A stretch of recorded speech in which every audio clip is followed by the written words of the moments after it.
Ladies and gentlemen, welcome, Pigskin Players. I'm yours truly, Devin Wright, bringing you the freshest, dopest news around football. Pigskin Players, what's up? And we here, down to 8 teams. 8 teams left to get to. Who wants to get in Vegas? We know what goes on in Vegas, stays in Vegas. And one thing for sure, the Vegas is allowing Coach Pierce to stay in Vegas. Major good pickup. I don't know why they give my man's the contract. But I know my uncle happy about it. He's been used to be Oakland Raider fan, now Vegas fan. And the whole city of Vegas love Coach Pierce. Max Crosby has a lot to say about him. Devontae Adams love him. And I believe they got that guy to, compete in the conference, which Patty Mahomes been running for years. So the Raiders, they got their coach. No more speculations of, who can possibly be that head coach to lead them. They got Pierce. I think that's a very, very great pickup. Exciting news. Excited for him. Congratulations on, getting that job. Well-deserved. So we'll see how, the Raiders look this upcoming, season. But let's dive into, our picks of the weekend. Last week we did pretty good. We called out the upset. The Packers beating the Cowboys. We called that out. We can go back and watch it. We called that out, Pigskin Players. So let's go on that one. So right now, FanDuel has the Ravens winning by 9.5. CJ Stroud played out of his mind last year. I haven't seen any rookie come in and play as big as he's been playing. Though he went to Ohio State University, he's been linking up with my guy, Nico Collins, who played at the national champion Michigan Wolverines some years back. So that combination, Ohio State to Michigan, it's pretty dope to see that happening. But I feel like in this game, it's going to come down to which quarterback makes those bigger plays in those moments where it's needed. I don't see the Ravens winning by 9.5. I see this game being very, very close, like a 3-point game.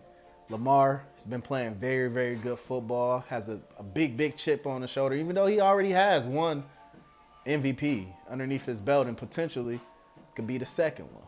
It's a quarterback lead. I'm going to take the Ravens. Ravens in a close one, but I feel like the Texans are going to come in there and they're going to compete. They don't have nothing to lose. They got in by beating the Colts, which was basically their first playoff game, but when it matters last week against the Browns, who had a tough defense, they showed up, they showed out, and they moved on to the next round. So it wouldn't shock me if they win in Baltimore and beat them. That'll mess up everything. But I'm picking the Ravens to win in a close one. This next game. Now, who has more pressure on them? I want to know. Drop your comments, like, subscribe, all that below. Now, who's under more pressure? Brock Purdy or Jordan Love? Last year, we know Brock went out. Some call him the new age Tom Brady. Got hurt. 49ers ended up losing that game. Now he's back. He's healthy. More weapons. The team is clicking. They've been off for some few weeks. They set their starters. The Packers coming off a big win. And the Packers, again, seem not to miss when it comes to that quarterback play. Grew up watching Brett Favre. When Brett Favre started to, get to his end, they went out, they drafted Aaron Rodgers. Aaron Rodgers stepped right in, got him a Super Bowl, set the bar real high, back-to-back MVPs. They drafted Jordan Love. He sat behind him for some time, and he got his time to shine last week. The kid can ball. He can straight ball. I like Jordan Love. He's definitely raised his fantasy pick for next year coming up. But Packers, 49ers. Packers playing on the road. Second time in a week. But this one, right now, FanDuel has that line also at 9.5. 9.5 must be the number this weekend for FanDuel. The over-under, 50 points. That's going to be a shootout. I'm picking. I'll come back to that game. That's gonna be a tough one. Along with that Texans, I picked the Ravens, but it won't be. I said I won't be shocked if the Packers, knock them off. But, I grew up playing for the 49ers, so I'm going to go with the 49ers on this one. And definitely it's going to go over 50 points. That's our Saturday games. We got the Texans, Ravens, Packers, and the 49ers. Now Sunday, big Sunday football. Now these two quarterbacks joined a list of Hall of Famers that not only won a playoff game with the team that, brought them into the league, but also won a playoff game with another team. It's only been a handful of some of the most notable quarterbacks that has won playoff games with multiple teams. That list includes none of the other: Tom Brady, Joe Montana, Brett Favre, Peyton Manning, Jeff Garcia, Flacco, Nick Foles, and the two guys playing against each other, Jared Goff and Baker Mayfield, both, played on other teams, and this past weekend led their teams to a playoff victory. Now, speaking of Baker Mayfield, I started to, love the way that he just played the game and just, how he just carried himself. But I'm going to take you back to that game where they played Ohio State. He was at Oklahoma. Went for over 350 yards, 5 touchdowns. And at the end of the game, you just see him running with the Oklahoma flag. And he planted that thing right in the center of that O. And from that point on, I was like, I fuck with him. For some reason, I felt like that was the dopest thing that he did. And, me being a Michigan fan, I loved it. I love what he did. So, we got Baker, Jared Goff, Lions playing good football. Baker got the Buccaneers playing good football. We never thought that they'd, be right here after losing Tom Brady. But Baker, he's like, hey, man, I'm here. I'm a number 1 overall pick. What's up? We can do this. So I feel like in that game, whatever defense steps up, they should get it done. Right now on the line for that game, where is it? Ooh, they got that as a close one. They got the Lions winning by 6.5. The over-under 49.5. I'm going to take the Lions at home. These not the same old Lions. SOL, that's a lingo term that, a lot of Detroit natives like to use. SOL to me means shit out of luck. But it's not them same old Lions right now. I feel like Jared Goff, the coach, Dan Campbell, they clicking. That's exactly what the city need. And with Michigan winning it, this might be a Midwest Michigan thing this year. I'm going to take the Lions in this one. Definitely going over 49.5. That next game to end off the divisional playoff weekend, it's been one of those, some comparing it to the Brady Manning. The last time we seen these two play, it was a shootout. They were going back and forth. Patrick Mahomes, Josh Allen. Now, Josh Allen has a better head-to-head record over Patty. Patty got 2 Super Bowl championships. And to me, the man of the AFC. Though the Chiefs been struggling a little bit with some new wide receivers over there.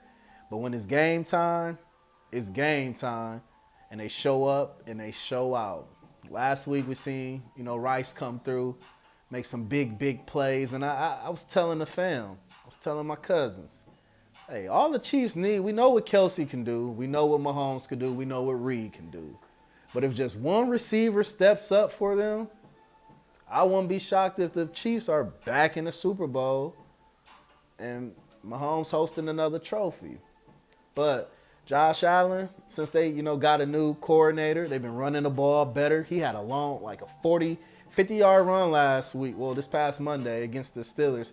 He can play. In a comparison, I forgot who compared him to him, but I really like that comparison.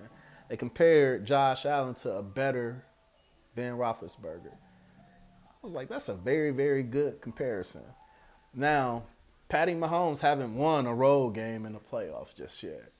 But that'll be something that'll put a big chip on his shoulder to add like, I haven't did that yet? All right, let's go ahead and knock that off the list. So you got the Chiefs in Buffalo, Bills Mafia. There was a lot of snow out there last week. I haven't seen anything about the mayor, throwing a little shade to the Chiefs. This is gonna be a good one. This is gonna be one of those ones where you better have your popcorn ready and don't move, because the past couple games has been crazy. The last time Josh Allen didn't get back on the field and do his thing. I know he wants to beat the Chiefs and get to that next level, get to a Super Bowl, but it's gonna be a tough one. Earlier in the week, they had the Chiefs winning by 2.5. Now they have the Bills winning by 2.5. And surprisingly, the projected score is only to be 45.5 over and under. I believe these teams are going to go at it. 45.5. It's going to be cold in Buffalo. That may be right, but I'm going to say they be in more of the 50s. 49. I say around that rim. I'm going to take the Chiefs winning on the road. Patrick Mahomes getting his first win on the road in the playoffs. So we'll have, if things go how I picked, next week, we'll have the Ravens and the Chiefs, and we'll have the 49ers and the Lions. That is my pick. That is our picks. So if we're wrong, we'll take that L. But I'm really loving what I'm seeing right now. Now, to kind of go back a little bit, we talked about C.J. Stroud. We talked about the Texans. And a guy that spent, 6 years as a Texans coach before going over to Alabama and leading that offense and that quarterback who is now playing for the Carolina Panthers, Bryce Young, to his Heisman Trophy. That's Coach Bill O'Brien. Coach Bill O'Brien spent some time as the Texas head coach for 6 years, back and forth in college. Now he has just took the job as Ohio State offensive coordinator. Real big for Ohio State, real big for the Big Ten. You got a guy that knows what he's doing with quarterbacks and knows how to win. Being on the Alabama staff under Saban and doing some great things. Do I think it's enough for Ohio State? Being a big Michigan fan, I don't care who you bring. You go get Bill O'Brien, Larry O'Brien. Rest in peace. Go get Kobe Bryant. It don't matter. Michigan, we still on your top, Ryan Day. And until Ryan Day is out of there, we're gonna continue to, beat on Ohio State. But I think it'll be a little bit closer and better. Him and the previous offensive coordinator will serve, as co-offensive coordinator, but Bill O'Brien mainly leading the charge for it. It wouldn't shock me if Ryan Day is out of there with the hire of Bill O'Brien coming. Mike Vrabel still, out there. He could potentially be a next candidate if this upcoming season don't go too well for, Ryan Day. But yeah, you have it. Bill O'Brien as the offensive coordinator for Ohio State. Good pickup for them. I like to see what happens with that. Still ain't gonna be enough.